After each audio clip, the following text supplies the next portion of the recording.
on va y aller parce que vous avez suivi cette affaire énorme quand même du fonds Marianne. On en a déjà parlé la semaine dernière, mais on résume s'il y a des gens qui n'ont pas suivi cette affaire. Taisez-vous. En Non mais cet homme est 2018, ahurissant. porte-parole du gouvernement. Ce que vous venez de faire, c'est super.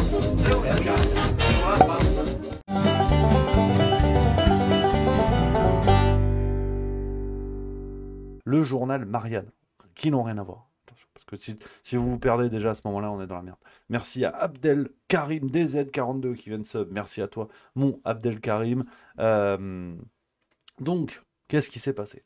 On a Marianne, il y a 2 semaines maintenant, qui a révélé que, au lendemain de l'assassinat horrible de Samuel Paty, prof d'histoire géo, tout le monde s'en rappelle bien évidemment, le gouvernement avait lancé une sorte de cagnotte pour récolter des dons, ça s'appelle le Fonds Marianne, et le but était de redistribuer cet argent à des associations notamment qui luttaient contre l'islamisme radical, qui luttaient pour la laïcité, enfin, qui avaient des causes qui allaient dans le sens du vent. Alors, soyons clairs, ça servait d'emblée à rien. Mais on ne pensait pas que même rien, ils allaient réussir à le transformer en scandale. Ce fonds a récolté près de 2,5 millions d'euros, quelque chose comme ça. De l'argent qui a effectivement été donné. Et c'est là où ça se corse. Comme on dit à Bonifacio, là, ils ont donné à des associations diverses et variées. Dans un premier temps, le journal Marianne a révélé que ils avaient donné, mais à des associations. Pardon. Marianne en avait parlé. Ensuite, c'est Mediapart qui avait fait également des révélations. Et on apprenait, en croisant un petit peu tout ça, que cet argent avait été dépensé de manière assez opaque. Seulement 2 associations avaient été retrouvées dans la liste des heureux gagnants, ce qui est apparemment une loterie. Et on a eu voilà, une association un peu bizarre où on trouvait dedans Mohamed Sifawi, bien connu pour ses bouquins de lutte notamment contre l'islamisme radical, et qui se payait des salaires de fou furieux avec cet argent-là. Ils ont globalement fait des tweets et des publications Facebook avec cet argent. Enfin, c'était complètement, c'était déjà n'importe quoi sur les deux. Et on a appris, là, il y a quelques jours, là, c'est Libération, en plus, c'est Check News qui a fait ça. Donc là, tu peux pas dire non. Ça vient de Check News, donc il y a le tampon officiel. On a eu la liste de qui a donné cet argent. Je vais vous la diffuser parce que je l'ai noté sur un autre doc, tu vas voir. Après, on va parler de Julien Pain parce que ça permet de mieux mettre en contexte ce qu'est cette escroquerie du fact-checking. Donc, regardez, ça c'est la liste. Je ne sais pas si vous voyez bien. Attendez, bougez pas. Là, c'est la liste de toutes les associations qui ont reçu de l'argent. Donc, on a l'USEPPM qui a reçu 350 000 euros, hein, création de compte faiblement suivi sur les réseaux sociaux, salaire versé à 2 des dirigeants. Donc, ça, c'est la fameuse association dont je vous parlais.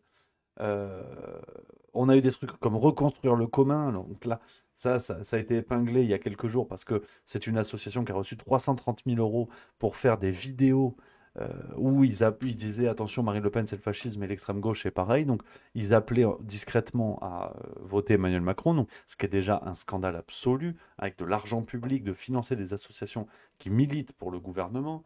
On a eu des trucs voilà, divers et variés. Civic Fab, 315 400 euros. Développement de projets visant à combattre les discours de manipulation. Encourager l'esprit critique et organisation d'ateliers auprès de publics défavorisés. On a eu des choses comme ça. La LICRA a eu 95 000 euros.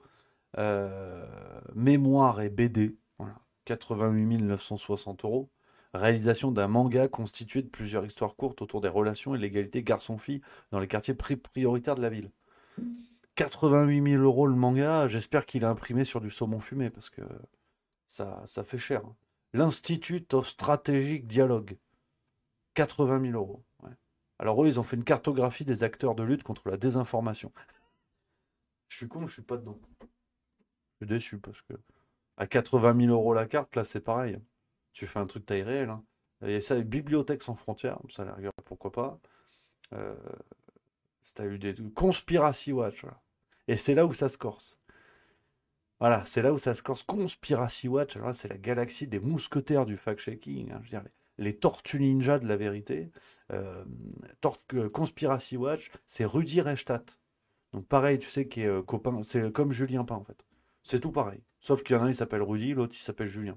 Mais c'est exactement pareil. Eux, ils ont eu 60 000 euros. Production de notices d'information sur de grands thèmes complotistes, mise à jour de notices existantes. 60 000 euros.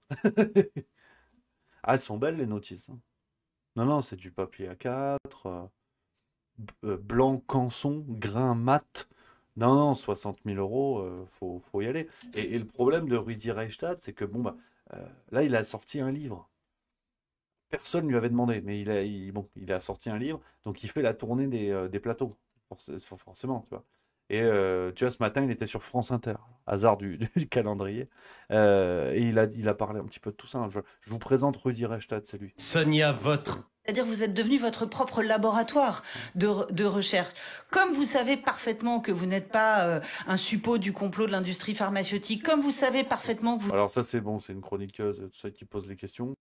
Et ça, c'est Rudy, ça. À la fois intimement sur le complotisme, c'est un poste d'observation assez privilégié. Ça nous renseigne aussi a posteriori sur ce qu'a été la calomnie complotiste ou pas, mais la calomnie en général et les grandes campagnes de harcèlement à travers l'histoire. C'est-à-dire qu'on comprend mieux, je crois, les procès de Moscou, on comprend mieux le macartisme, on comprend mieux le suicide de Salingro aussi. Il faut rappeler qui était Roger Salingro. Roger Salingro, c'était le Rudy, premier il ministre. t'explique. Rudy, il te dit un peu ce qui s'est passé avec ces 60 000 balles. Après, le problème, c'est qu'il est, bon, il est pas content.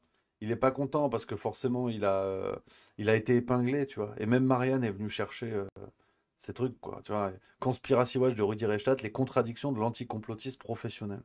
Voilà. Donc, ça, c'est la tuile, tu vois. Ça, c'est la tuile, hein. Voilà. Et même Marianne le dit aujourd'hui, tu vois. Conspiracy Watch et son fondateur Rudi Reichstadt donnent le là dans la nécessaire lutte contre le complotisme. Mais en dramatisant à l'aune d'un filtre politique militant, cet observatoire pourrait s'avérer contre-productif. Ah là, c'est Marianne qui te le dit en plus, hein. C'est fou, hein. C'est fou, hein. Tu vois, il a écrit un livre qui s'appelle L'opium des imbéciles. Des imbéciles en plus. Donc en termes de hauteur de vue, c'est pas mal, quoi. Et donc, ça c'est Rudy. Donc là, il s'est fait avoir avec les doigts dans le pot de miel, tu vois.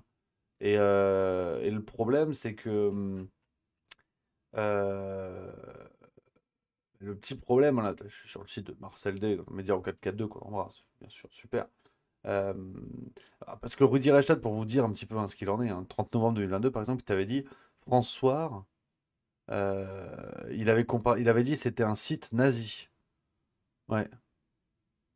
Ça, c'est un site nazi, François. Moi, je ne le savais pas. Donc, ça, c'est la prudence à la Rudi Reichstadt, tu sais. On va voir si le numéro entier est sur Caféine, on va regarder ça ensemble, mais euh, vous voyez, tu vois, euh, il a réagi, Rudy. Parce que tu vois, il y a plein de choses. On fera une émission aussi sur lui, il la mérite, bien évidemment, il mérite l'émission, Rudy. Merci à Alexandre59 qui vient de subprime, 10e mois.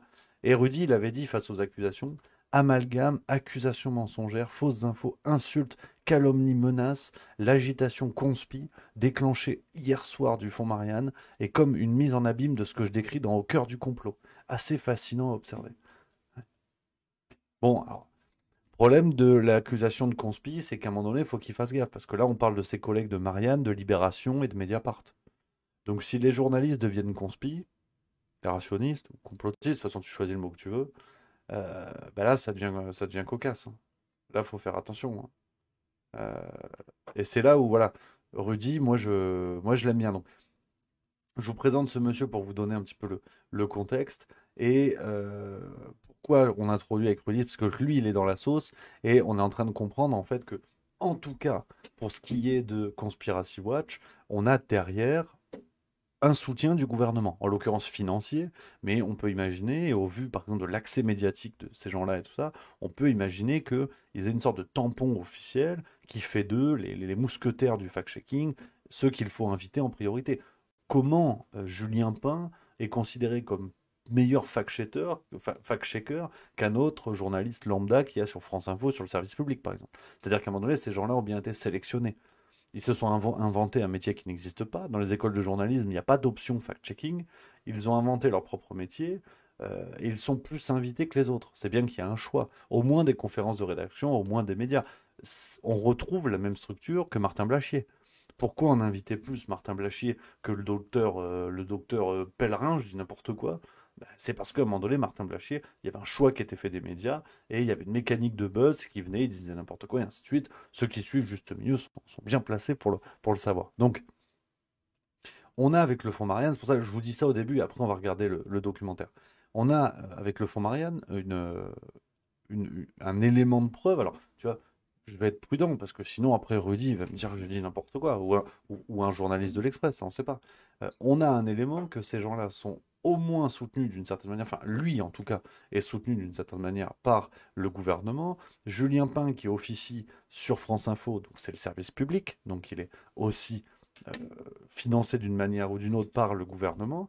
Et on est en train de comprendre petit à petit, en train de voir de manière factuelle, c'est que des vrais journalistes de métier sont en train de découvrir le poteau rose et de se dire, mais nous, journalistes, déjà, on s'est fait déborder par des types qui étaient prêts à nous expliquer notre métier. C'est ce qui se passe aujourd'hui. Merci à Drogue45 qui vient de Subprime. Petit nouveau, merci beaucoup. Euh, Julien Pain, d'une certaine manière, traite de conspirationnistes des journalistes, donc des collègues à lui, qui ont fait le boulot et qui démontrent que il a reçu du pognon, alors que sincèrement, c'était peut-être pas le but du jeu, quoi. Et franchement, du pognon sur le dos d'un professeur d'histoire géo décapité, en termes de morale, waouh, faut être bien accroché, tu vois. Donc, les journalistes font le boulot, mettent en avant le fait que ça n'est pas normal et qu'il y a vraiment un problème sur à la fois le financement et la mise en avant de ces gens-là, et l'autre te dit ils sont conspirationnistes. Donc, Julien Pain, c'est la même salade, sauf que Julien Pain, il nous a fait un documentaire. Eh oui, il est là le documentaire, et on va se le regarder. C'est tout le but de l'émission, ça s'appelle Désinformation, la contagion. Alors, qu'on soit bien d'accord, je suis pas en train de vous dire que parce qu'il y a l'affaire Rudi Reichstadt, Julien Pain, c'est du même acabit, et donc il est financé directement par Marlène Schiappa. Je ne lui ferai pas cet affront-là aujourd'hui. C'est vrai qu'un contact avec Marlène Schiappa, désormais Playmate. Hein. Ah, il est Playmate. Hein. En plus, ils sont contents parce qu'ils ont vendu tous les magazines. Ouais, alors qui l'eût cru? J'imagine que c'est pas pour l'esthétique, hein, sauf les amateurs du Balloon Dog de Jeff Koons. À la rigueur, on est sur quelque chose là-dessus. Mais ils ont tout vendu. Ouais. Ils ont tout vendu. Apparemment, ils vont même. Ouais, il y avait 100 000 exemplaires. Ils sont quasiment tous vendus. Tu vois. Donc, ça, bon, au moins, ça aura servi à quelque chose. C'est peut-être pas le plaisir des yeux, mais c'est au moins celui du portefeuille. Merci à I Don't Eat qui vient de sub. Merci aussi. Donc, pourquoi je vous dis ça? Tu vois, je m'emballe. Vous savez, je parle de Marlène Schiappa, j'ai perdu mes moyens. Qu'est-ce que je voulais? Oui, donc on était sur Julien Pain, avec son documentaire à la con. Je suis pas en train de vous dire que parce que Rudi Reichstadt se fait épingler, c'est pareil pour Julien Pain, mais méfiance, parce que on voit de plus en plus, en tout cas les signaux d'indices se multiplient, la trajectoire de ces gens-là doit être questionnée. Comment ont-ils été autant mis en avant? Quelle est la nature des moyens qu'ils ont aujourd'hui pour faire leur travail et quel est l'objectif réel? Parce que depuis le Covid, avec maintenant le conflit entre la Russie et l'Ukraine, on voit des gens qui sont experts en tout, qui diabolisent l'ennemi de manière assez sauvage. Je veux dire, quand vous n'êtes pas conspi, vous êtes nazi. Alors, franchement, bon, ce sont des clubs vacances où t'as pas trop envie de foutre les pieds, et eux n'hésitent pas. Donc, on va regarder, on va se plonger dans la pensée de Julien Pain, hein, désinformation, la contagion. On va regarder ça. Je le découvre avec vous, je l'ai pas vu, donc on va essayer de le commenter. On va regarder tout ça, on fera des petits arrêts par moment. Je vais enlever ma tronche aussi si ça gêne l'écran. Enfin, ça va être que du plaisir. Merci à Grignoux qui vient de sub. C'est le 8e mois. C'est parti.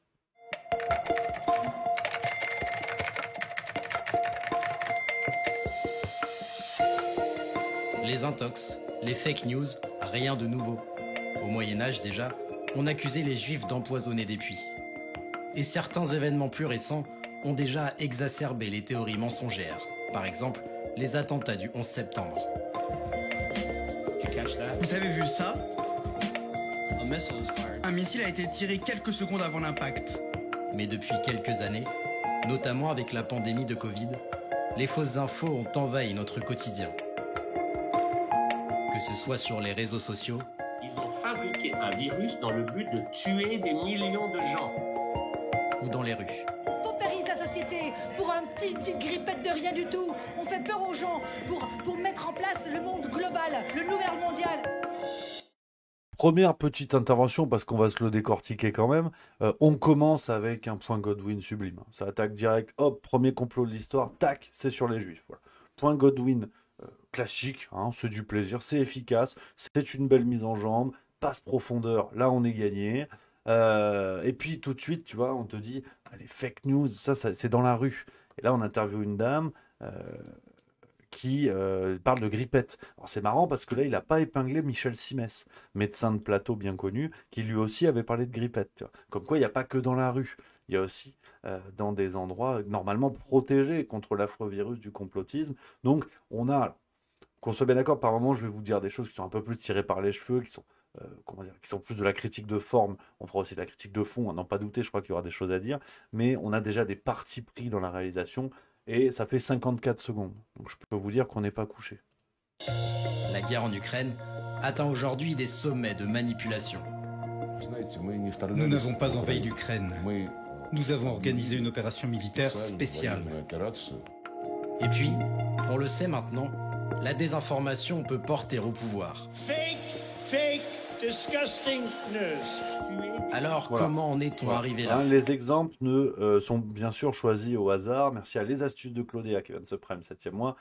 Qu'on soit bien d'accord, tout ça est choisi au hasard. Le complotisme est un tel virus qui touche tellement tout le monde que là, on vient de voir 3 personnalités politiques sur la séquence. Sergueï Lavrov, ministre russe.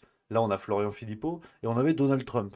Tu vois. Par contre, plus personne ne dormira dans la rue avec mon mandat d'Emmanuel Macron. Ça, on n'a pas eu. Là, c'est non. Ça, c'est non. Les autres mensonges du gouvernement, non. Olivier Véran, le masque ne sert à rien, non. Ça va. Trump, oui. Trump, c'est possible. Donc, à la rigueur, tu vois, que tu défendes ton métier qui n'existe pas. Tu dis, bon, on va faire un documentaire sur le fact-checking, d'accord. Mais quelle audace intellectuelle t'aurait pu être que de mettre en avant, en fait, des séquences de tout le monde et de dire, quitte à le sous-entendre, même dans le bon camp, il faut être prudent parce que parfois la raison nous échappe, tu vois. Mais c'est là où on va se régaler, c'est dans le choix des exemples, parce que je veux dire, l'honnêteté intellectuelle en tant que journaliste peut commander de prendre des exemples de tous bords et de dire après, bon ben voilà, il y a par exemple, je vois passer dans le chat, de n'oubliez pas votre serviette, très beau pseudo, qui nous dit la fameuse attaque de l'hôpital de Castaner, il y avait eu ça, et d'ailleurs en lisant ça, je pense à un truc qui a plus ou moins à voir, c'était la photo de Gérald Darmanin, rappelez-vous, une photo d'un cortège, notamment de Florent Philippot justement, où les gens applaudissaient comme ça. Gérald Darmanin sur son compte Twitter public publie un arrêt sur image et dit et sous-entend qu'ils font des saluts factieux, des gestes factieux, sous-entendant que c'était un salut nazi. Et là, est-ce que Julien Pain va en parler? Je sais pas, on découvre le truc, mais c'est vrai que tu dis bon, il n'y a pas beaucoup d'attente quoi. Voilà, là on vient de s'allumer un bon porno, on n'est pas là pour les dialogues. À un moment donné, ça va claquer. Là, c'est un petit peu pareil, mais peut-être qu'on va être surpris, on ne sait pas. Pourquoi ces fausses informations se propagent-elles aussi vite? Et surtout, à qui profitent ces intox? Voilà. Qui profite le crime? Récit d'un monde qui bascule dans la désinformation.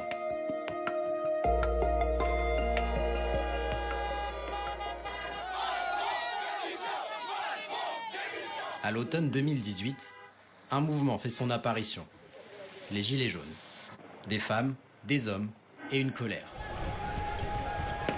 Je travaille, mon mari travaille, j'ai 2 enfants. Le 15 du mois, on sait même pas comment nourrir nos enfants. C'est une honte ce qui se passe. On est des gens qui travaillons et on a besoin de prendre notre voiture. Moi, je suis désolée, j'habite dans le 60 et tous les jours, je vais Donc utiliser déjà, la moi, je me mets aussi dans la peau d'un fact-checker. C'est important aussi de se projeter. Cette femme n'a pas l'air désolée. Donc quand elle dit « moi, je suis désolé, je trouve qu'on devrait la foutre en tôle ». Voilà. Non, mais je montre pas de blanche parce que le fact-checking a de l'avenir. Si on prend 60 000 balles en disant de la merde, moi, je m'inscris sur la liste. voiture. C'est 88 € d'essence par semaine et là, j'en peux plus. Mais au milieu de ces revendications sociales, circulent de fausses informations, notamment en ligne, sur les groupes Facebook. Un gilet jaune aurait été tué dans une manifestation, ce qui est faux, ou encore, notre constitution française aurait été suspendue. Une intox, là aussi. Autre exemple, avec le pacte de Marrakech. En cette fin d'année 2018, près de 160 États approuvent un texte sur les migrations. Le pacte mondial pour des migrations sûres, ordonnées et régulières. Objectif, améliorer la coopération entre les pays sur ce sujet. Mais l'extrême droite française fait circuler une fausse interprétation de ce pacte onusien. Il serait contraignant et viserait à déposséder... Voilà, donc attention, parce que c'est là où ça devient balèze, c'est que, bon, déjà, c'est l'extrême droite. Donc, de toute façon, tu peux t'arrêter là, que déjà, ils ont tort, et que ça t'invalide une actualité. À partir du moment où Marine Le Pen parle d'un sujet, ou Orban, ou Mélanie, qui tu veux, ça invalide le sujet. C'est-à-dire que demain, Marine Le Pen te dit Paris lance 3-1, c'est une fake news. Quand bien même le match a réellement eu lieu, c'est pas le sujet. Donc on est là-dessus, et là on a quand même cette formulation qui est bluffante, parce qu'on est dans l'analyse. Formulation bluffante, je vous la remets. Française fait circuler une fausse interprétation de ce pacte onusien. L'extrême droite française fait circuler une fausse interprétation.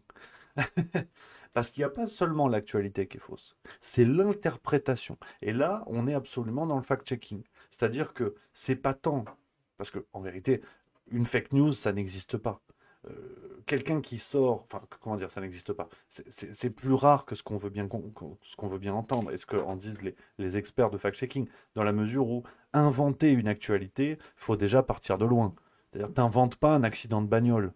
Ce qui souvent amène en erreur les gens, ce qui souvent trompe les gens, c'est effectivement l'interprétation. C'est effectivement la compréhension que peut avoir un émetteur d'un sujet et comment il va le recracher. Mais c'est là toute l'escroquerie du fact-checking. Et Julien Pan nous le démontre en 3 minutes de reportage. C'est-à-dire que une fake news, c'est extrêmement rare. Voilà. Effectivement, le coup du gilet jaune qui était mort, la mort a été cachée par les CRS, ça pour le coup c'est une fake news. C'est-à-dire qu'il n'y a réellement pas eu de mort et il y a une sorte de rumeur qui s'est répandue et qui ne repose sur rien. En revanche, le pacte de Marrakech a bien été signé. Ce qui trompe, enfin ce qui peut être considéré comme faux par les fact-checkers, c'est une interprétation, c'est pas l'actualité en tant que telle. Et leur coup de génie, c'est de ne pas dire ça justement. Et finalement, quand on comprend que ce qu'eux appellent fake news n'est qu'une interprétation erronée ou une interprétation avec laquelle ils ne sont pas d'accord, ce qui est quand même le niveau 2 du jeu vidéo. Parce qu'une interprétation erronée, ça effectivement, c'est-à-dire que je sais pas, je vous dis, bah, ma gourde, je la vois de loin, j'ai pas mis mes lentilles, bah oui, je crois qu'elle est bleue. Alors, effectivement, de fait, elle est verte, bon bah je me suis planté. Par contre, si je vous dis... Ça, pour le coup, ce serait une interprétation erronée. Par contre, si je vous dis, bah, je sais pas, je l'ai vue de loin, je crois qu'elle était verte et bleue, mais je saurais pas dire comment... Là, on a Julien Pan qui toque. Enculé d'extrême droite, c'est fasciste ce que tu viens de dire. Ah d'accord, pardon. Donc, c'est là l'escroquerie du fact-checking qui est démontrée, mais au bout de 3 minutes. C'est qu'ils vous le disent. Et en plus, ils le disent. Ils ne s'en cachent pas. Ils disent, l'extrême droite a fait circuler une fausse interprétation. Mais il n'y a aucun problème dans les fausses interprétations. C'est le cœur même du débat, c'est le cœur même de l'échange entre humains. Et ces gens-là essaient de vous vendre leur camelote, de dire, il est possible de ne parler que de choses vraies et validées. Sauf que qui est le fabricant de choses vraies et validées? Qui est celui qui met le coup de tampon? C'est eux. Donc c'est un contrôle de l'information. Il serait contraignant et viserait à déposséder les États de leur capacité à contrôler leur flux migratoire. C'est faux d'un point de vue juridique, mais cette interprétation se retrouve telle quelle chez certains gilets jaunes. Il est à Marrakech et il va signer le pacte de Marrakech. Voilà. Nous rencontrons cet homme en décembre 2018. Vous pensez que c'est quoi le pacte de Marrakech? C'est en fait pour avoir une immigration constante et puis massive. Qu'est-ce qui vous fait dire ça? Calais. On a vu Calais ce que ça a donné. Et ben là, ce sera Calais puissance 1000. C'est un des premiers mouvements comme ça où on a senti que... Ouais, il y a la star, ça y est. Ah, j'ai envie de me foutre à poil là du coup. Il est là, Juju la déchirure. Là, c'est à partir de maintenant où j'ai une demi-molle. On part sur une dynamique de redressement de la France parce qu'il est beau. En plus, il faut le dire. Là, mais au bout d'un moment, moi, si je vous dis tout ça, c'est pas par intérêt pour le débat, pour l'actualité, pour le respect des valeurs journalistiques. C'est juste parce que je suis jaloux. Moi, j'ai une gueule d'extincteur. Le gars, il est beau comme tout. Qu'est-ce que tu veux que je te dise? C'est comme ça. Hein. Et donc, il intervient dans son truc et il va nous dire ce qu'il en pense. Ce qui est de facto la vérité de toute façon. Nous ressortait énormément, c'était un mouvement qui refusait les canaux habituels, c'est-à-dire les médias. Ils n'avaient pas du tout confiance dans les journalistes, donc ils avaient leurs propres canaux d'information, notamment Facebook. Et là, c'était forcément très facile pour la désinformation de circuler parce qu'il n'y avait plus aucun filtre.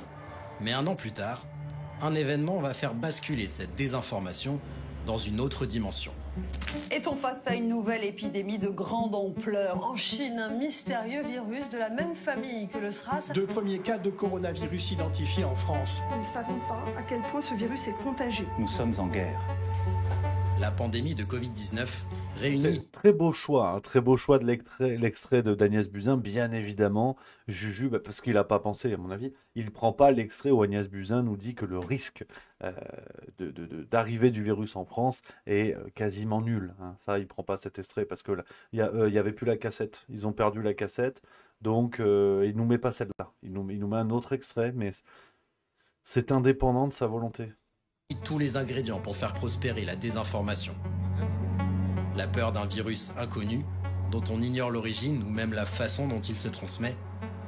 Nos vies cloîtrées par les mesures de confinement. Et dès le départ, une intox va s'avérer particulièrement virale. L'heure est grave. L'heure est très grave. Le voilà le brevet. Voilà ce qui est en train de nous tuer aujourd'hui. Cet homme, ancien gilet jaune, explique que le virus du Covid-19 a été créé par des scientifiques de l'Institut Pasteur et diffusé volontairement. On ne vous parle pas d'un virus qui se balade dans la nature. C'est bien marqué, je vous le dis, vous irez voir les papiers, c'est marqué « les inventeurs ». Les inventeurs.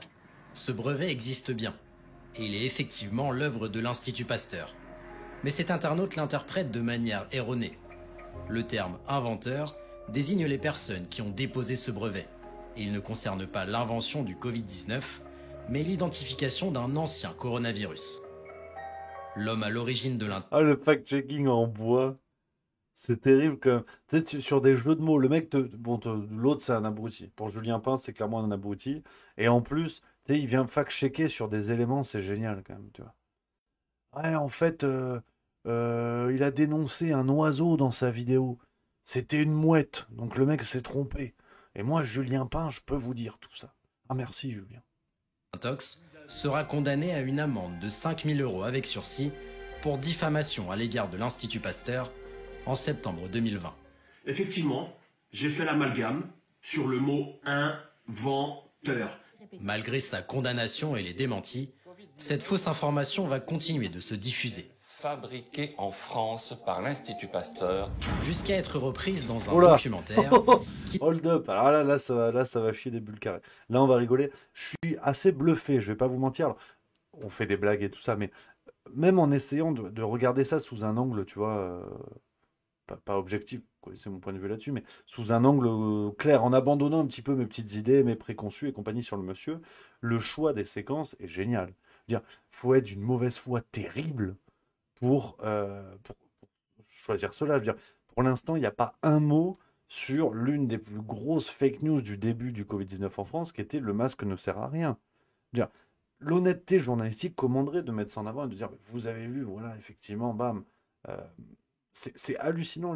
Même en essayant de me mettre dans la tête d'un pro-vaccin, pro tout ce que vous voulez. Enfin, d'ailleurs, ce qui est absurde en soi. Mais quelqu'un qui n'a pas la défiance que j'ai vis-à-vis du fact-checking, le choix est absurde. Sincèrement, c'est d'une mauvaise foi absolue. Et c'est pas fini. Qui deviendra une référence pour les réseaux de désinformation. Tout a été fabriqué par l'Institut Pasteur. C'est une épidémie. Sorti à l'automne 2020, Hold Up enchaîne pendant près de 3 heures les contre-vérités sur le Covid-19.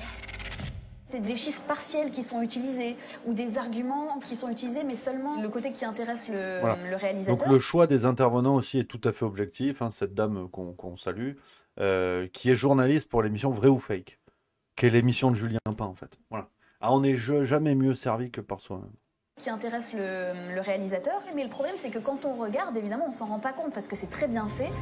Ainsi, le documentaire nous explique qu'un virus ne peut pas avoir de deuxième vague ou que des camps d'internement vont être créés au Canada pour les malades. Autant de fausses informations distillées dans un discours anxiogène. Chaque fois que nous perdons une part de liberté au nom de la sécurité, au nom de la santé, on ne les retrouve plus. Là, typiquement, alors, je vois, il y a mon Karim dans le chat, on papote un petit peu et puis on prend le documentaire.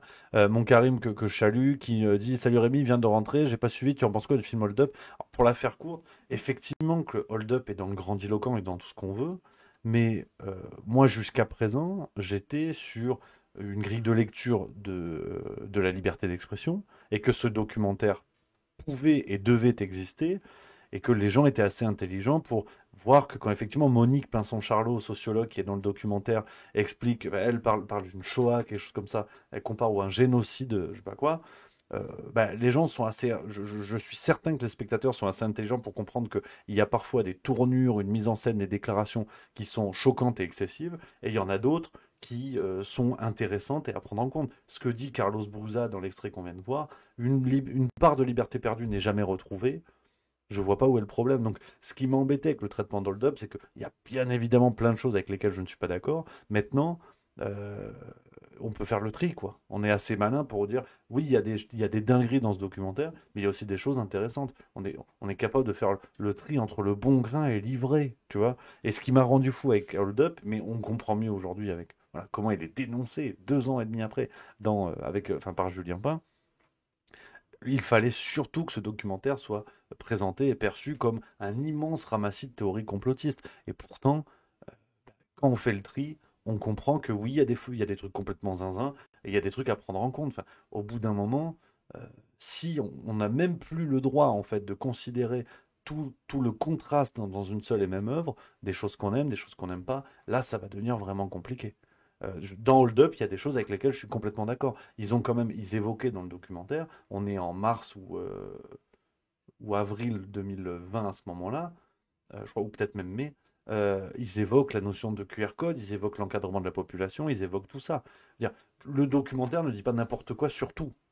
Faut arrêter les conneries. Il y a plein de documentaires sur l'histoire et tout ça que vous pouvez regarder. Il y a des choses où vous dites, là, je suis pas complètement d'accord. D'autres trucs où vous êtes d'accord. De le présenter comme ça avec toute la machinerie médiatique qui s'est mise autour, moi, je trouve que c'est plutôt ça qui est suspect, plutôt qu'un documentaire qui effectivement sort de nulle part et où dedans il y a beaucoup de conneries qu'on peut comprendre au premier coup d'œil, quoi. De manipulation par des élites. Et puis, alors, juste à mon Mr. Deans qui répond, faut continuer à papoter. L'ennui, Rémi, c'est qu'en mélangeant vérité et mensonge en grande quantité dans le doc, c'est dangereux, je trouve. Mais je suis pleinement d'accord avec toi, mon Mr. Deans. Pour autant, on n'a pas interdit les chaînes d'infos au prétexte que pendant 2 ans et demi, ils ont raconté n'importe quoi par moment. Donc, moi, je veux bien qu'on tape sur Hold Up en disant le mélange entre mensonge et faits avérés est compliqué à distinguer. J'en conviens. Pourtant, les chaînes d'infos, personne ne les a inquiétés pour ça. Donc, c'est là où cette grille de lecture m'embête, parce qu'en fait, on l'applique que quand ça nous arrange. Martin Blachier n'a jamais été interdit de plateau, et d'autres non plus. Donc, c'est bien d'être rude avec Hold Up. Par contre, sur BFM TV, on a n'importe qui déboule, qui dit n'importe quoi, et qui est réinvité semaine après semaine. Ça va pas. Mondial comme Bill Gates. Un discours qui intrigue et séduit. Hold Up est vu plusieurs millions de fois sur Internet. Pour des gens qui se posent des questions, ce qui est bien normal, le fait de regarder ça avec tous ces arguments qui ne veulent pas forcément dire quelque chose de manière isolée, mais quand on écoute tout ça, on finit par être convaincu. Hold Up va également être relayé sur les réseaux sociaux, et notamment par une partie de la classe politique. David Chavalarias est directeur de recherche au CNRS. Il étudie la désinformation en ligne. Ici, on a le paysage politique français tel qu'il était en novembre 2020, où chaque point représente un compte Twitter, et les petits filaments ici représentent des liens de retweet. Et on voit que là où on a relayé intensivement Hold Up, c'est vraiment la sphère autour des comptes de l'extrême droite alternative, on va dire, donc Asselineau, Philippot et Dupont-Aignan. Voilà. Ces figures François Asselineau est d'extrême droite. Déjà, c'est une première nouvelle qui vient de tomber. Martine Vaudin également. Hein. Je ne sais pas si... Alors, les autres, effectivement, il y a match. Mais il est malin. En fait, il fallait ça. Hein. Il fallait extrême droite. On n'avait pas encore le mot. Là, ça y est, c'est gagné. Les théories sont fausses, non pas parce qu'on a réussi à le démontrer. Parce que comment voulez-vous démontrer, par exemple, que la théorie d'un virus échappé de laboratoire est fausse quand personne autour de la table n'a les éléments, ni ceux qui relaient, ni ceux qui veulent débunker. Donc c'est quand même le coup de génie. Et en plus, ça vient de l'extrême droite. Donc c'est doublement faux, en fait. Vont relayer et alimenter cette désinformation, en profitant également des hésitations du gouvernement. Sur la question des masques, alors là, nous atteignions, si vous voulez, l'apothéose. Il y a eu ces revirements de doctrine absolument incroyables. Les masques, symbole d'un exécutif qui navigue à vue durant cette pandémie. Les Français ne pourront pas acheter de masques dans les pharmacies parce que ce n'est pas nécessaire quand on n'est pas malade. L'usage du masque en population générale n'est pas recommandé et n'est pas utile. Quelle surprise! Quelle surprise! On se remet quand même la séquence. Julien Pain évoque quand même le gouvernement. Ça fait plaisir. Voilà. On rajoute des points. C'est juste mieux. Je remets des points. Les masques, symbole d'un exécutif qui navigue à vue durant cette pandémie. Bon, qui navigue à vue, c'est pas une fake news, parce qu'ils sont pas d'extrême droite. Non, mais la différence, c'est ça, en fait. Ce qui permet de comprendre ce qui est une fake news et ce qui est navigué à vue, c'est si t'es d'extrême droite.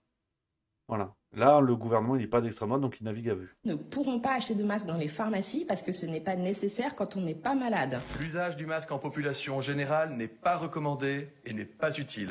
Je souhaite que dans les prochaines semaines, on rende obligatoire le masque dans tous les lieux publics clos. Au début de la crise, le gouvernement affirme avec certitude que les masques sont inutiles, malgré le manque d'études scientifiques sur le sujet. Voilà, donc ça, c'est pas une fake news. C'est pas évident. Moi, je le sais pas non plus. Et tu vois, c'est juste milieu. On a sûrement des nouveaux spectateurs qui sont avec nous. On est 745, les amis. C'est super, vraiment. Je crois qu'on a battu le record hors présidentiel ici. Donc, merci à tous. Bienvenue, tous les nouveaux. Mais vraiment, c'est juste milieu. C'est l'esprit juste milieu. C'est que oui, on taille. Bon, Julien Pain, pour moi, je le prends pour une pompe à vélo du journalisme.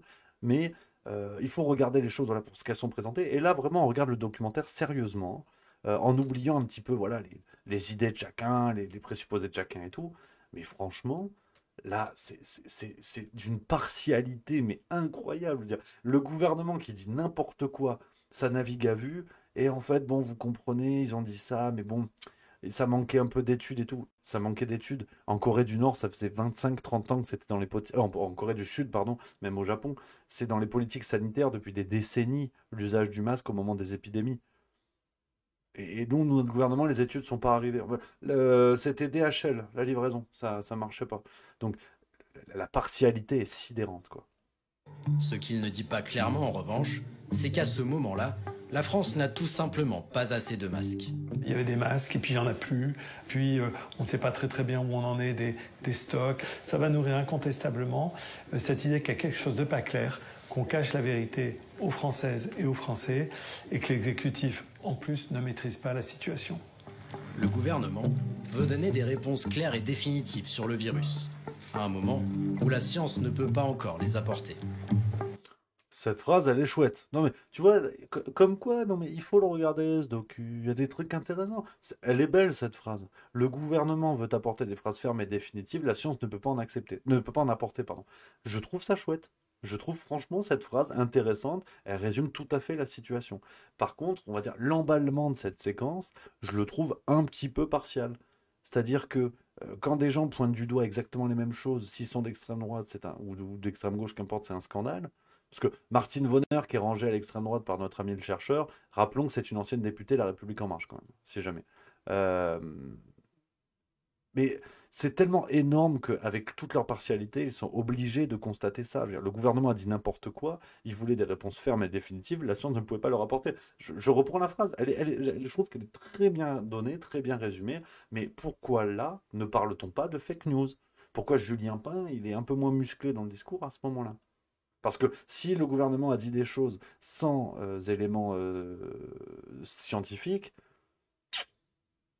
on peut parler de fake news ou c'est quoi? C'est effet secondaire du Doliprane? Il faut parler de quoi du coup? La connaissance scientifique, c'est quelque chose qui se construit sur la base d'informations robustes, validées, et ça prend du temps. Et on ne peut pas demander à un scientifique de se projeter avec un jeu de données, en quelque sorte, qui est trop faible. Il ne peut pas le faire. Ou s'il le fait, il va se tromper. Mais il va se tromper de bonne foi, je dirais. Et de nombreux scientifiques au début de la pandémie. Ah putain! On n'est même pas à la moitié, j'en peux plus déjà. On peut se tromper de bonne foi, non mais... oh là là, mais c'est terrible quoi, c'est terrible. Même en regardant ça d'un œil sérieux, c'est terrible. Et ça prend du temps. Et bon, le monsieur qu'on voit là est membre du conseil scientifique, hein, si jamais. La connaissance scientifique, c'est quelque chose qu'on connaît, pareil, hein, des jolis conflits d'intérêts et tout ça, qui étaient dans les classements. Et en fait, le gouvernement ne dit pas n'importe quoi, il se trompe de bonne foi. George Orwell, on t'embrasse si tu nous écoutes. Oui, sur la base d'informations robustes, validées, et ça prend du temps. Et on ne peut pas demander à un scientifique de se projeter avec un jeu de données, en quelque sorte, qui est trop faible. Il ne peut pas le faire. Ou s'il le fait, il va se tromper. Mais il va se tromper de bonne foi, je dirais. Et de nombreux scientifiques au début de la pandémie se sont trompés. Je pense vraiment pas qu'il y ait d'épidémie en France. Bon, c'est un virus de plus, on le dit souvent, c'est une forme de grippe. Ah, on a quand même l'ami Michel Simès. Donc, tu vois, déjà, on balise le terrain. Et c'est vraiment tout le but de cette séquence aujourd'hui, de regarder ça ensemble, c'est que on va aussi mieux comprendre le logiciel de nos amis débunkers, fact-checkers. C'est que il y a des métiers dans lesquels tu ne dis pas des fake news, tu te trompes de bonne foi. Voilà. C'est là où, tu vois, c'est pas... Il te dit, c'est pas pareil, tu vois. S'il le fait, il va se tromper. Voilà. Mais il va se tromper de bonne foi, je dirais. Et de nombreux scientifiques, au début de la pandémie, se sont trompés. Voilà.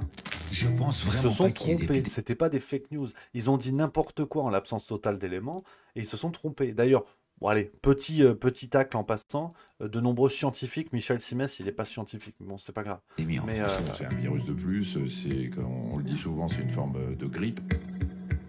Les médias ont aussi poussé, parfois, à la circulation d'informations sans base scientifique.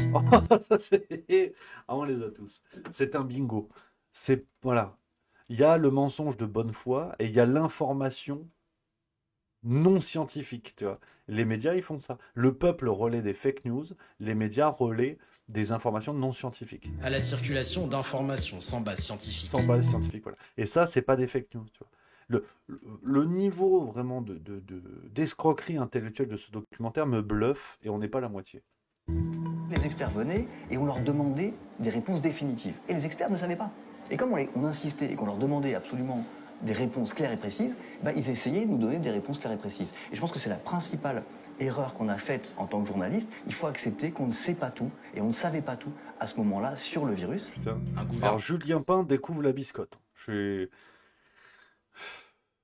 Voilà. Il reconnaît la principale erreur des journalistes, c'est d'avoir demandé des réponses claires à des gens qui n'en avaient pas. Alors pourquoi les demander? Parce qu'en fait, on savait d'emblée. Et là, il a raison, je suis d'accord, certes, mais par contre, pourquoi les gens voulaient des réponses? C'est parce qu'ils avaient peur. Et la multiplication de ces réponses, quitte à dire n'importe quoi, c'est-à-dire que si on met tout à plat, on n'avait pas d'éléments scientifiques nécessaires, mais on a donné des réponses qu'on n'avait pas, qui ont créé de la peur chez des gens qui n'avaient pas de peur au départ. C'est ça, du coup, le projet. Parce que non, moi, je sais pas, je fais confiance à Julien Pain. Et il nous dit que les journalistes, ils ont fait une seule erreur, c'était celle-là, c'est d'aller chercher des réponses chez des gens qui n'en avaient pas. Donc ces gens-là ont donné des réponses sans base scientifique. Ces réponses-là ont fait peur aux gens et ont mis le pays dans un état d'hystérie et de restriction des libertés individuelles monstrueux. Donc on a fait tout ce qu'on a fait là pour que Julien Pain nous dise tout beau gosse, la barbe bien taillée, en fait désolé parce qu'en fait on vous a donné des fausses réponses, mais comme vous vouliez des réponses, on était un petit peu embêtés. Ah bon? Il est bien ce documentaire, il est très très bien. Gouvernement qui tâtonne, des scientifiques qui doutent, un sentiment de cacophonie dans les médias. Ces différents facteurs vont favoriser l'émergence de discours alternatifs et anxiogènes sur la pandémie. Voilà. Des arguments... Ce qui est anxiogène, c'est le discours alternatif. Voilà. On peut s'arrêter sur chaque phrase. Je pensais pas que c'était à ce point-là, sans déconner. Dopé par l'arrivée des vaccins contre le Covid à la toute fin de l'année 2020. Pour Louis Fouché, médecin anesthésiste réanimateur des hôpitaux de Marseille, une protéine contenue dans ces vaccins serait un danger pour notre fertilité. Si vous développez des anticorps contre ce petit morceau-là, peut-être vous risquez d'être infertile, d'être stérile. Autre acteur de cette désinformation, Richard Boutry, un ancien journaliste qui publie chaque jour une vidéo sur les réseaux sociaux. Pour lui, l'ouverture de la vaccination aux enfants représente un danger. Ils seront piqués comme des pauvres bestiaux qu'on envoie à l'abattoir. Des affirmations fausses qui ne reposent sur aucune base scientifique, mais qui deviennent virales en ligne, voilà. Boostées par les Donc là, tu vois, non mais c'est en plus, enfin, sans déconner, ça commence à me rendre vraiment grognon parce que bon, ce documentaire c'est de la merde. On peut le dire. Je pense qu'on va pas, voilà, on va aller au bout, mais je commence à avoir quand même un certain goût qui me pousse à vous dire ça. Ce qui est quand même bluffant, c'est que des scientifiques qui disent n'importe quoi sans base scientifique, c'est de la bonne foi, c'est bras des os. Et là, quand c'est Richard Boutry et compagnie, c'est exactement ce que je vous disais tout à l'heure. Là, par contre, c'est gravissime. Et là, attention. Et là, ils ont fait pareil. Hein. Ils ont fait exactement pareil que les autres. C'est-à-dire qu'ils ont répandu des informations qui n'avaient pas de base scientifique. D'un côté, c'était de bonne foi. De l'autre côté, c'était des enculés. Ah putain, ok, d'accord. Non, parce que la grille n'est pas évidente, en fait. Algorithmes des réseaux sociaux. Ces algorithmes cherchent à optimiser ce qu'on appelle l'engagement, c'est-à-dire le nombre de clics, le nombre de Ah, partages, tu le vois, nombre de je likes. t'avoue que je jette un œil sur le truc parce que peut-être que j'y suis, tu vois. Non, pas de juste milieu. Non, nous, on est des chèvres dans l'histoire. Etc. Et on sait par ailleurs que les contenus qui provoquent le plus d'engagement, en moyenne, sont les contenus de type anxiogène, négatif, etc. Ça, c'est ce que s'appelle le biais de négativité. Ça, c'est un premier effet. Et le deuxième effet, c'est la recommandation sociale. On va vous dire, vous devriez vous connecter avec telle personne. Attends, En on n'est résumé, pas dans la liste, nous? ces algorithmes vont rassembler des gens qui pensent la même chose Dommage. et nous renforcer dans nos croyances. Vous n'avez pas le temps de vérifier la véracité de toutes ces choses. Et donc votre cerveau, il va déclarer vrai les idées dont vous avez envie qu'elles soient vraies. Et donc il va promouvoir les informations qui vont dans le sens de ce qu'il attend. Ça, c'est un biais tout à fait normal. Coup de génie, une fois de plus, de ce documentaire qui vous explique en fait 2 fois la même chose, mais vraiment, hein, je pense qu'il y aura un livre à écrire là-dessus. Ce documentaire réussit à nous expliquer 2 fois la même chose, mais sous des angles différents. C'est-à-dire que les journalistes qui vont insister auprès des scientifiques pour avoir des infos sans aucune base, mais pour alimenter le contexte de crise et pour alimenter leurs médias à la con, ça va. C'était une erreur, il a dit. Julien Pell a dit que c'était une erreur, mais là aussi, on avait des infos négatives, des infos qui faisaient peur et qui ont entretenu l'hystérie. Par contre, quand c'est sur YouTube, là, c'est extrêmement dangereux et vous comprenez, les gens ne croient que les choses qui font peur sur des médias où ils se rassemblent. Mais qu'ont fait les chaînes d'infos? C'est exactement la même chose. Je suis bluffé, franchement, par ce documentaire et la bassesse intellectuelle de ce qui est proposé, en prétextant en plus, hein, en prétendant se dire au-dessus de la mêlée et d'expliquer ce qu'il en est, quoi. Cette désinformation va franchir la frontière des réseaux sociaux pour s'implanter dans nos rues. En juin 2021, le gouvernement met en place le pass sanitaire, une mesure qui déclenche des mouvements de contestation sur le territoire. Dans ces manifestations, on trouve des questionnements légitimes sur les mesures gouvernementales. Je n'ai pas envie d'être contrôlée pour aller boire un café. J'ai pas envie que mon fils soit contrôlé quand il va jouer au rugby. Ça me gêne. Mais au milieu de ces réflexions, se glissent des discours anti-vaccins parfois fantasques. Nous en faisons l'expérience à Pau. Ça permet aussi d'en éliminer une partie. Pour vous, avec les vaccins, on élimine aussi une partie de la population? Oui, bien sûr. On veut que nous, on devienne les petits esclaves des élites. C'est ça qu'ils veulent, en fait. Avec la vaccination? Oui. Et le pass sanitaire aussi. Les figures de la désinformation tressent petit à petit des liens qui C'est vrai vont qu'alors, au-delà des je vais passer pour un con, mais le monsieur à droite, là, attends, ils vont discussions le dire. sur les réseaux. Exemple. Là, je vous avoue, le monsieur à droite, je le connais pas. Mais par contre, moi, ce qui devrait être interdit, effectivement, sont les chemises. Là, par contre, je peux me permettre. Là, quelqu'un là dans le chat, si quelqu'un connaît, genre, je suis un nulos, mais Tal Chaleur, c'est ça? Il s'appelle Tal Chaleur. Je connais. Oh, putain, je connais pas du tout, c'est fou ça. Mais tu vois ce qui. Ouais, il fait la promotion de l'urinothérapie. Ok. Ouais, boire de la pisse. Bon, en même temps que ce documentaire, on regarde de la merde. Donc tu vois, chacun son fluide, mais. Ouais, c'est vrai que pour moi, Julien Pin, s'il avait fait son boulot, il aurait dû dire la chemise. Faut changer la chemise. C'est ça. Ok. Non, mais on continue. Merci. Tal Chaleur. Je connais ça. Information tresse petit à petit des liens qui vont au-delà des discussions sur les réseaux. Exemple, au début de l'été 2021. On vient tourner, on est France Télévisions, voilà. Allez-y, la porte est ouverte. D'accord, super, merci beaucoup. Dans cet événement organisé à Avignon. Donc voilà, moi je suis médecin réanimateur, je parle d'émancipation démocratique, donc je vais être assez loin de mon sujet, mais du coup très en sécurité par rapport à l'ordre des médecins. Il y a le médecin Louis Fouché qui lui, sous couvert d'une formation scientifique, désinforme complètement sur le... Parce qu'il n'a pas la bonne formation scientifique. Il est médecin réanimateur. C'est sûr que le mec, c'est pas un expert de docteur Maboul. Il y a quand même une connaissance de la médecine qui est un peu plus poussée que mon grand-oncle qui est mécano, tu vois. Et là, non, c'est pas la bonne. C'est sous couvert de... Voilà, c'est pas la bonne. C'est plus ou moins un connard, en fait. Voilà. Et là, Julien Pin, il t'explique. Il te dit, ça va... Il a la formation, mais c'est pas la bonne. Parce que lui, il fait la désinformation. Tu sais, tu pourrais dire, oui, mais si c'est sur la base de bonne foi. Non. Là, il n'a pas le tampon. C'est pas... T'es de bonne foi quand tu dis ce que dit Julien Pain. C'est ce qui s'appelle en fait la bonne foi.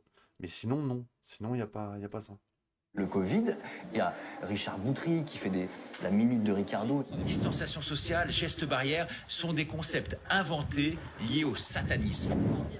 Richard Boutry nous l'affirme, la pandémie de Covid et ses conséquences font pour lui partie d'un plan diabolique. Ce sont des apprentis sorciers aujourd'hui qui se prennent pour des créateurs et qui aujourd'hui veulent changer le monde, changer à travers leur propre vision du monde, qui veulent changer complètement les mentalités et détruire une partie de l'humanité. Ça me paraît très clair. À Avignon ce jour-là, ces discours de désinformation sur le Covid se mêlent à des causeries sur les médecines douces. Un cocktail surprenant, mais qui se développe durant la pandémie. Ainsi, le médecin Louis Fouché apparaît parfois en ligne discutant avec Thierry Casasnovas. Récemment mis en examen pour exercice illégal de la médecine, ce naturopathe prône une alimentation à base de fruits et légumes crus. Le jus du matin et puis Il est aussi la personnalité la plus signalée auprès de la Miviludes, l'organisme chargé de suivre les dérives sectaires. Sur la pandémie, l'homme aux presque 600 000 abonnés sur YouTube a un avis bien tranché. Coronavirus, si j'étais ministre de la Santé, moi ça serait réglé rapido, bain froid et jeûne pour tout le monde, un petit peu de jus de carotte et vas-y que je t'envoie. Autre figure de ces traitements alternatifs, Tal Chaleur, un docteur Ils nous le adepte disent. de l'urinothérapie. L'urine, en fait, est le premier médicament qui existe sur Terre pour soigner les êtres humains. Ces interventions cumulent des centaines de milliers de vues et le sujet du Covid ou des vaccins n'est jamais loin. Le but du vaccin n'a jamais été de les protéger, mais c'est de les empoisonner. Parce que les vaccins sont des poisons calculés. Cette désinformation est amplifiée sur les réseaux par des influenceurs en quête de notoriété. Exemple avec Idriss Aberkan. Ah, c'est le tiercé dans l'ordre, hein. Dans le milieu épique, on appelle ça vraiment le quintet plus. Ah, il a mis tout, il a tout le monde. Ouais, je le prends un peu mal parce que je suis pas dedans, pourtant j'ai fait ce que j'ai pu. Hein. J'ai charbonné, mais apparemment je suis pas. Un essayiste qui se targue d'être titulaire de plusieurs doctorats en sciences humaines est devenu un des porte-étendards de la lutte contre les mesures sanitaires. Il n'existe aucune preuve scientifique du succès médical du confinement. Désormais, il se fait le relais de toutes les théories les plus controversées, voire fantaisistes. Voilà.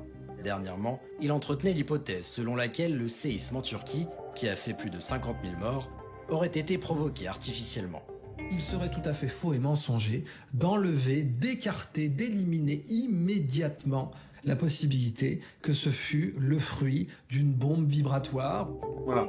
On a vu quand même, là encore, coup de génie. Coup de génie.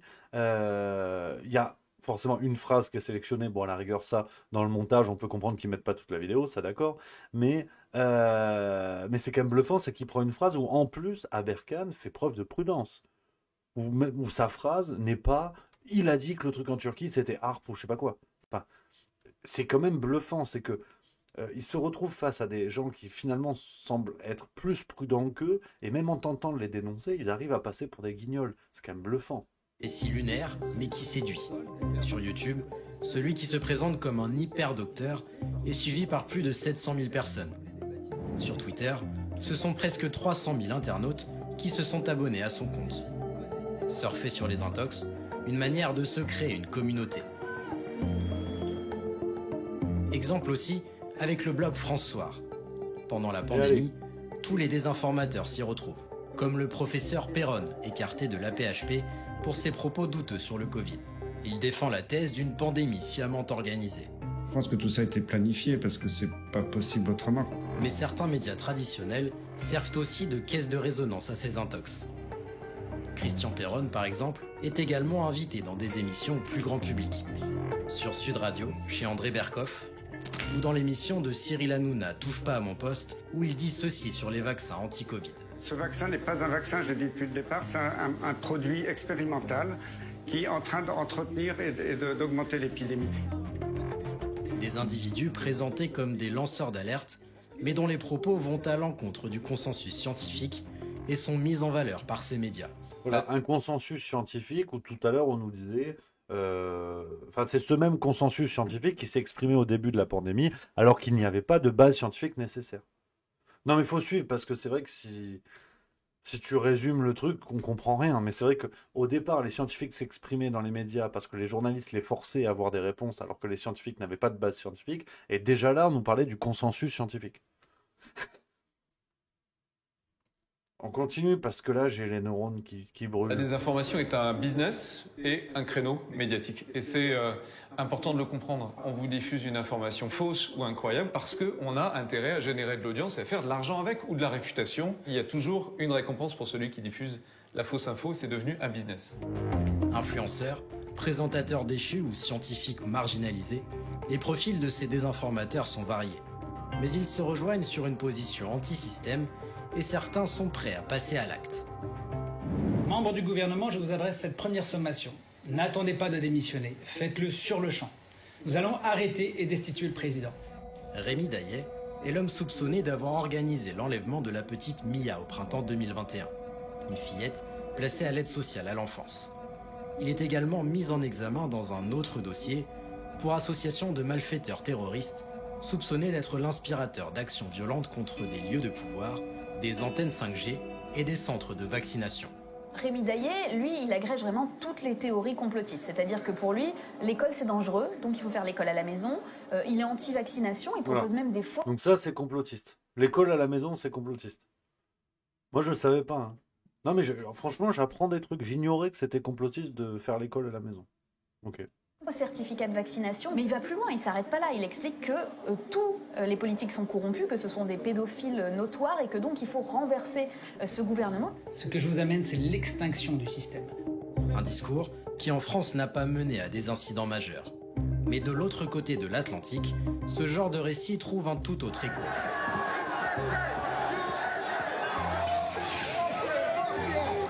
Janvier 2021, des partisans de Donald Trump envahissent le Capitole, encouragés par ce dernier quelques minutes plus tôt. On va marcher jusqu'au Capitole.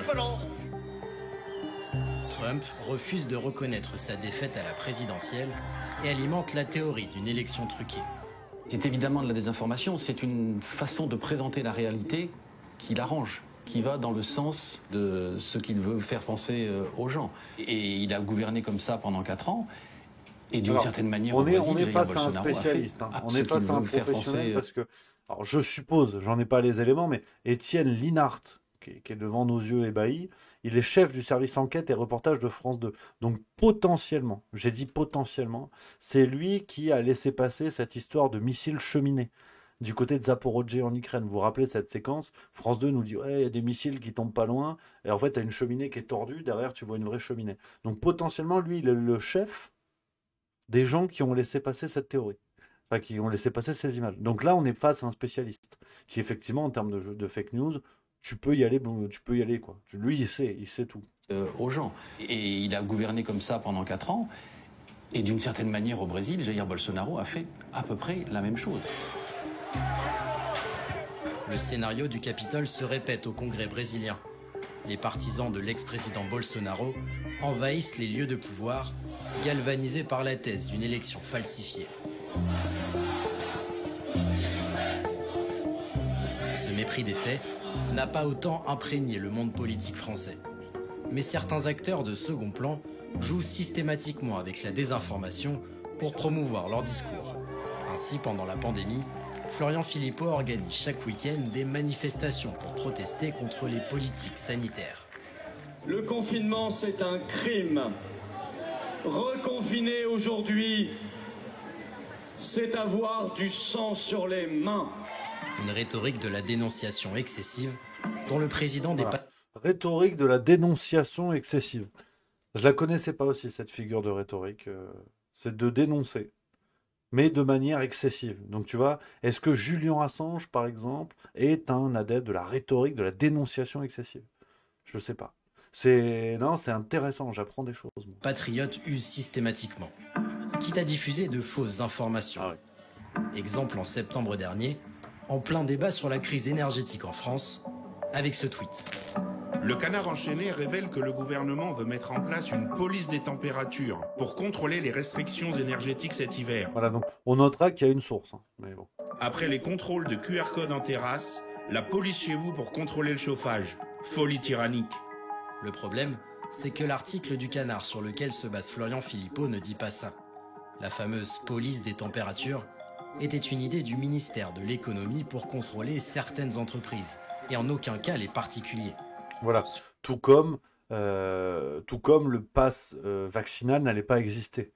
C'est-à-dire qu'il y a eu le pass sanitaire qui d'ailleurs lui-même ne devait pas exister. C'est bien connu, quand le gouvernement annonce quelque chose, il n'y a pas de gradation dans l'évolution de la mesure. Rappelez-vous, au départ, le pass sanitaire, Olivier Véran disait « jamais de la vie ». Macron d'ailleurs lui-même disait « on ne va pas faire le tri entre les gens, ce ne sera pas un conditionnement de l'accès à des lieux publics et compagnie, ou des lieux, à certains lieux ou quoi ».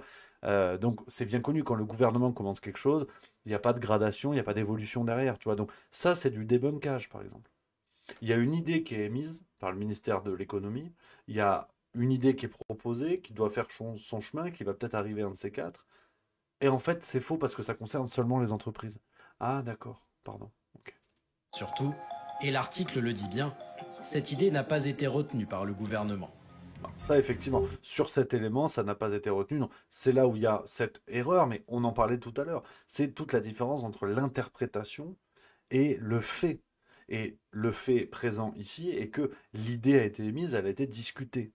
Donc, à partir de là, le problème est déjà que l'idée ait été émise. Effectivement, Florent Philippot va vite en besogne. Et d'ailleurs, moi aussi, j'étais allé vite en besogne à ce moment-là. J'avais évoqué ça dans une petite capsule pour TikTok, me semble-t-il. Donc, qu'on soit bien d'accord, là c'est une erreur d'interprétation, mais le fait initial est là. Quand Julien Pin parle de fake news, c'est sidérant, ça sous-entendrait presque qu'il n'y a jamais eu la réflexion dans la tête d'un membre du gouvernement, il n'y a jamais eu la réflexion de l'existence de tel contrôle.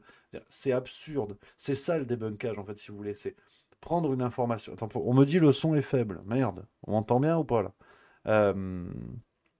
Prendre une information initiale, prendre une interprétation de cette information et décrédibiliser l'information initiale par rapport à l'interprétation. C'est une énorme connerie. Dans la course à la présidentielle, un candidat s'est aussi distingué pour ses arrangements avec les faits, notamment les événements historiques. Je dis que Vichy a protégé les juifs français et qu'il a donné les juifs étrangers. Un argument qui fait bondir les historiens. La politique de Vichy consiste à... Qui fait bondir les historiens. Enfin, il faudra qu'un jour Julien Pin rencontre Julien Pin. C'est-à-dire que le jour où il se débunkera lui-même, alors ce sera de la physique quantique, hein, on est d'accord, mais c'est génial. C'est génial, qui fait bondir les historiens. Point.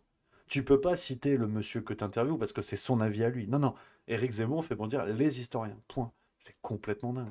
À collaborer et à mener une politique antisémite propre qui vise à se débarrasser du maximum de juifs indésirables. Et c'est une politique qui, de fait, n'a absolument pas été protectrice des juifs français. Puisque dès la rafle du Veldiv, vous avez 3000 enfants français qui sont arrêtés. Mais le candidat Reconquête persiste. La manipulation de l'histoire comme stratégie politique. C'est un sujet sur lequel Éric Zemmour a toujours communiqué. Ça lui permet aussi de renvoyer un message qui est qu'on voudrait cacher, on voudrait masquer la vérité en créant une sorte de politiquement correct ou de pensée unique et que lui se vit et se montre comme le dénonciateur de ça, alors que toute la recherche historique a démontré que les thèses d'Éric Zemmour étaient fausses. Plus récemment, c'est la communication du gouvernement qui a été critiquée. Ici, pas de manipulation historique ou de théorie fantaisiste, mais des approximations, voire des Non mais c'est abusé, mais c'est complètement dingue. Quand ça parle du gouvernement, il y a des pincettes mais monstrueuses. Pas d'histoire fantaisiste sur les débats de la réforme des retraites. Pardon? Non mais attendez, mais c'est monstrueux. Intox. Pour défendre une réforme des retraites qui met le pays en ébullition, l'exécutif a par exemple donné ce chiffre. La retraite minimum à 1200 euros. Un plancher qui est à 1200 euros. Nous allons mettre la retraite minimum à 1200 euros. Une information incorrecte. Contrairement à ce qu'affirme le gouvernement, tous les retraités n'auront pas une pension minimale de 1200 euros. Voilà, ça c'est incorrect. C'est pas une fake news par contre. C'est pas une fake news. C'est incorrect. De raconter n'importe quoi, d'embrouiller les gens, ça c'est sûr, quelque part. Hein. Mais il y a aussi eu une terrible maladresse et une vraie bêtise en matière de communication. Minimale de 1200 euros.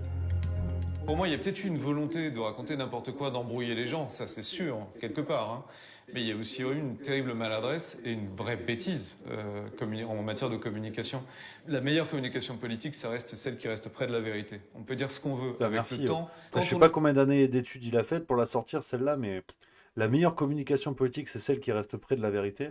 Eh ben putain, Jeannot, j'espère que tu as fait Harvard, parce que ça, c'est pas accessible à tout le monde. Et dans un régime démocratique, c'est ça qui paye. Quand on a une dictature, c'est différent. Car dans les dictatures et les régimes autoritaires, la manipulation prend une toute autre ampleur. Clairement. Et la guerre leur donne un prétexte parfait pour construire une réalité alternative. Le 24 février 2022, la Russie envahit l'Ukraine. J'ai pris la décision d'une opération militaire spéciale. Nous viserons la démilitarisation et la dénazification de l'Ukraine.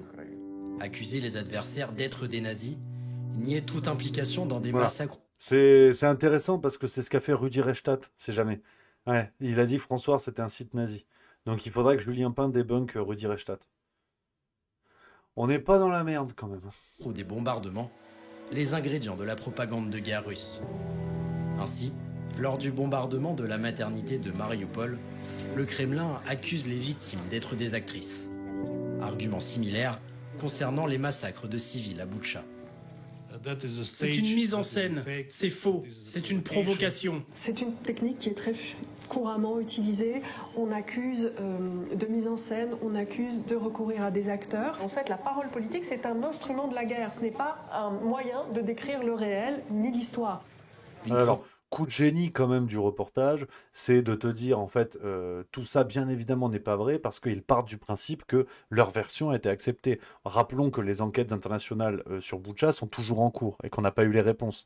Donc effectivement, quand cet émissaire russe dit que c'est une mise en scène, personne n'en sait rien. Mais les débunkers qui considèrent que qu'il a dit n'importe quoi, ils n'en savent pas beaucoup plus. Donc coup de génie absolu, le documentaire ne vous apporte pas les preuves et vous démontre que le massacre de Boutcha a réellement eu lieu. Ils partent du principe que cette version est la bonne.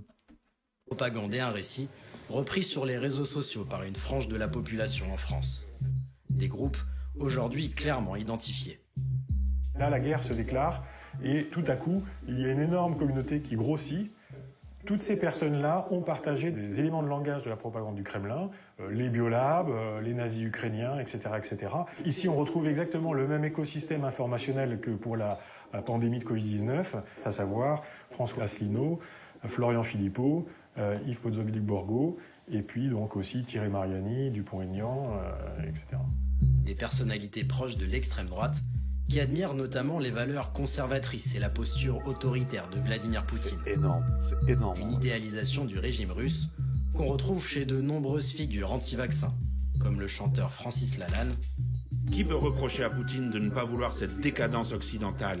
Ou l'ex-journaliste Richard Boutry, qui légitime l'intervention russe en Ukraine.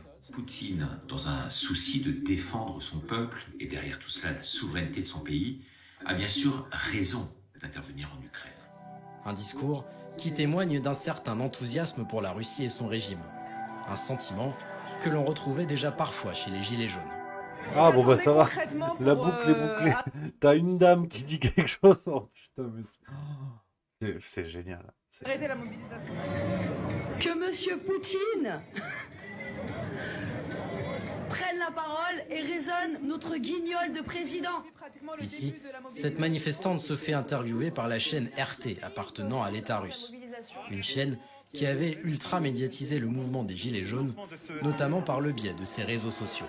L'espace de débat de nos démocraties se passe de plus en plus sur les réseaux sociaux et les Russes le savent depuis longtemps et ils sont assez en pointe dans le domaine de la présence et de l'orientation des débats dans l'espace internet, y compris les réseaux sociaux. Voilà, donc là on a aussi, allez, en passant que du plaisir, cette dame tout à fait sympathique sous-entend que les Russes orientent la teneur des débats sur les réseaux sociaux. C'est... Moi, je savais pas, putain. C'est très important. Ouais, c'est la très Russie important. A finalement bien compris l'une des faiblesses de nos démocraties. Des réseaux sociaux toujours plus influents, dont les algorithmes se moquent de la vérité. Si une info buzz, et même si c'est une intox grossière, elle se répandra comme une traînée de poudre. En France aussi, des communautés ont fait de la désinformation un point de ralliement. Persuadés qu'on leur ment, que le système les manipule, ils refusent en bloc ce qui vient de l'État, des scientifiques ou des journalistes. Galvanisés par la pandémie, et quelles que soient leurs origines idéologiques, ils cherchent en permanence de nouveaux combats et de nouvelles fake news. Nos sociétés sont aujourd'hui face à une vague de désinformation sans précédent, boostée au like et au partage. Une pandémie qui se propage et contre laquelle nos remèdes semblent dérisoires. Putain. Ah, j'ai pris une claque, moi. Oh.